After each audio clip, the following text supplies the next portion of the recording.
بصوا يا جماعه، انا اقول لكم على 5 حاجات يخليك تيجي تعيش في فرنسا و5 حاجات ما يخليكش تيجي تعيش في فرنسا. اول حاجه، لو معكش فلوس معظم الحاجات ببلاش، اللي هو الصحه، المدرسه، المواصلات، كهرباء برضك ممكن يساعدوك ما تدفعش، ايجار ممكن برضك يساعدوك فيه. فده ميزه حلوه بصراحه للي عايز يجي ومعهوش فلوس كتير، الدوله يعني بتساعده. تاني حاجه، لو عايز تفتح شركه هو بصراحه في فلوس، يعني ما تنسوش برضو ان احنا اوروبا فاليورو قوي جدا، هتبيع اي حاجه هتلاقي نفسك بعت بفلوس كتير، فده ميزه حلوه لو عايز تفتح شركه هنا. تالت حاجه، المواصلات بصراحه طوروا فيه كتير قوي، يعني احنا عندنا المترو والاتوبيس والخاموي والسكوتر في الشارع، يعني ممكن في حاجات كتير قوي ممكن تأجرها في الشارع ممكن تتحرك بيه. هو بصراحه يعني فرنسا مش هتحتاج ان انت يبقى عندك عربيه كتير، معظم الناس اللي هم عايشين في باريس ما عندهمش عربيه على فكره، ده حاجه حلوه. رابع حاجه، الاكل الحلال. هو احنا عايشين في فرنسا بس على فكره في اكل حلال كتير قوي، يعني بالذات ال10 سنين اللي فاتوا في مطاعم كتير قوي من اللي هم الاكل الحلال فتحوا. فبالنسبه لواحد مسلم او عامه يعني مصريين المسلمين عادي ممكن تيجي تاكل براحتك في اي مكان وتروح الجزار وتشتري اكل في السوبر ماركت عادي جدا. واخر حاجه، هي بصراحه فرنسا حلوه، يعني لو انت عايز تتحرك بره باريس ممكن تروح في مارسي، ممكن تروح في نيس، ممكن تروح في كان، ممكن تروح في لابوتاني، ممكن تروح في دوفيل، موناكو لازقه فينا، تروح الى موتاني، تروح البحر. ففي حاجات كتير قوي ممكن تخليك تحب فرنسا. ندخل بقى في الحاجات اللي تزعل. اول حاجه، ضرايب غاليه قوي طبعا، زي ما انتم عارفين اكتر بلد فيها ضرايب في العالم، ده مشكله للي عنده شركه او اللي هو شغال خاص ان هو بيدفع ضرايب كتير. تاني حاجه، تيجي تعمل اوراق ما فيش هزار في الاوراق، لو هو هيطلب منك ورق كذا كذا كذا لو ما جبتهاش هيقول لك مرفوض، وترجع تاني تعمل بقى الاوراق من اول وجديد، وممكن تقعد بقى تستنى في سنه او سنتين، فده مشكله كبيره هنا في فرنسا. ثالث حاجه، احنا هنا الفرنساويين لما بيكلموا دغري، يعني ما فيش لف ودوران، فلو اقول لك لو هو مش حبك هيقول لك على طول انت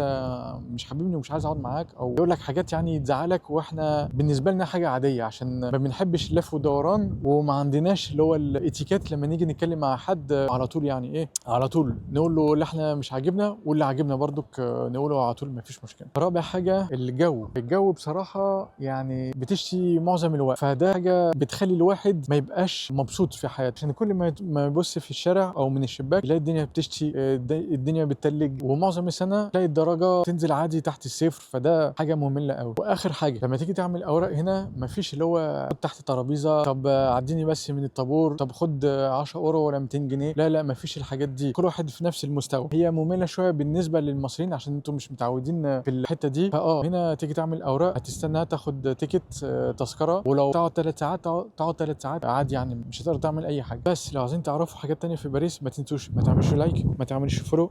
سالو.